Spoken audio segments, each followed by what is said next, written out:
Once upon a time, in northern India, there was a herd of village deer.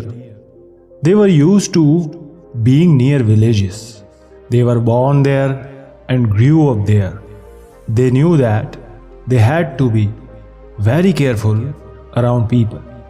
This was especially true at harvest time when the crops were tall and the farmers trapped and killed any deer who came near.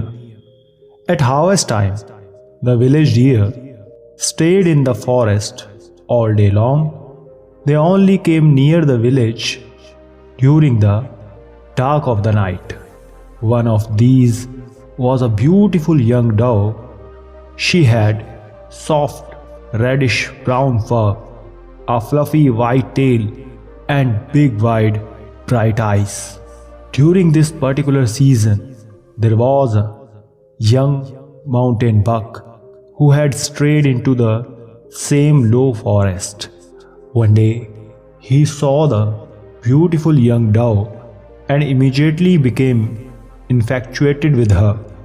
He didn't know anything about her, but he imagined himself to be deeply in love with her just because of her reddish brown fur and her fluffy white tail and her big wide bright eyes.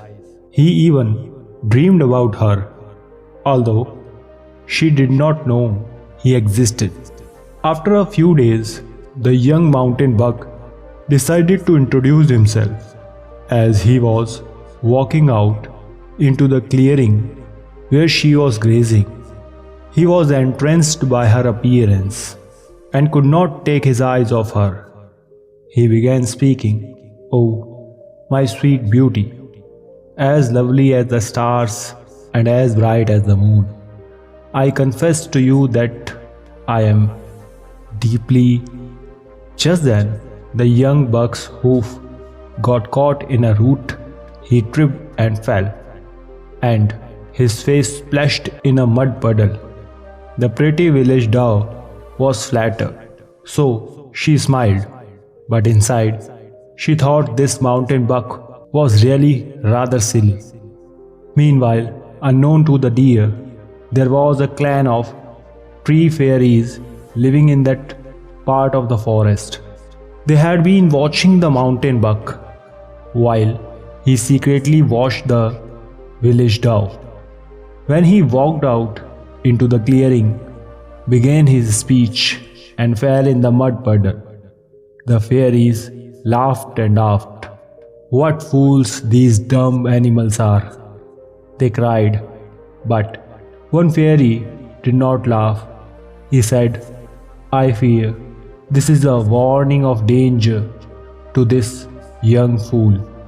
The young buck was little embarrassed, but he did not see it as any kind of warning.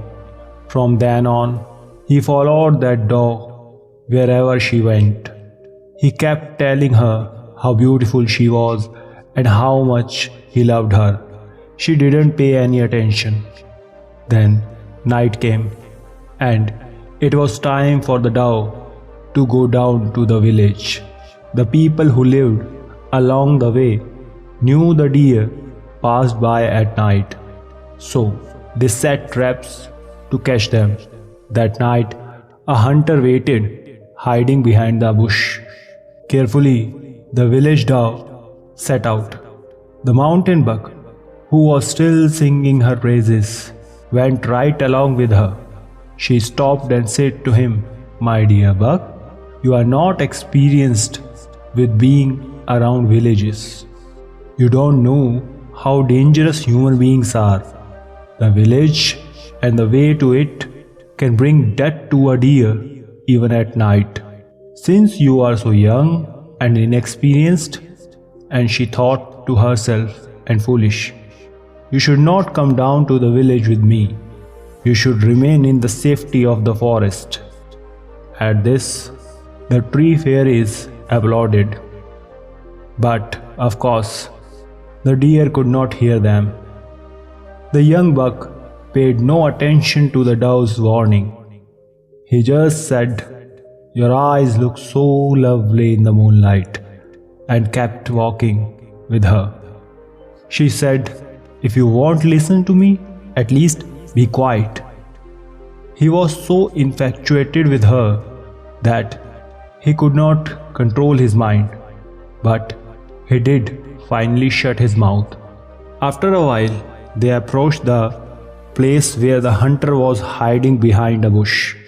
The fairy saw him and became agitated and frightened for the deer's safety.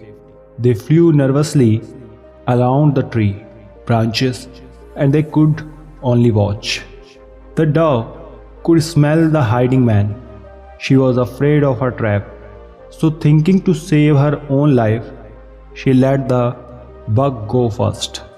She followed a little way behind.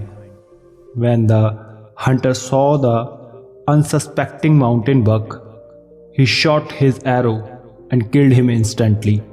Seeing this, the terrified dove turned tail and ran back to the forest, clearing as fast as she could. The hunter claimed his kill. He started a fire, skinned the deer, cooked some of the venison and ate his fill. Then he threw the carcass over his shoulder and carried it back home to feed his family. When the fairies saw what happened, some of them cried as they watched the hunter cut up the once snowy-looking buck. Some of them felt sick. Others blamed the careful dove for leading him to the slaughter.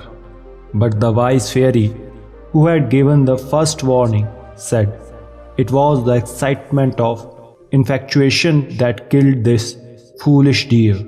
Such blind desire brings false happiness at first, but ends in pain and suffering." The moral is, infatuation leads to destruction. So, my dear friends, I hope you understand the message well. Stay blessed.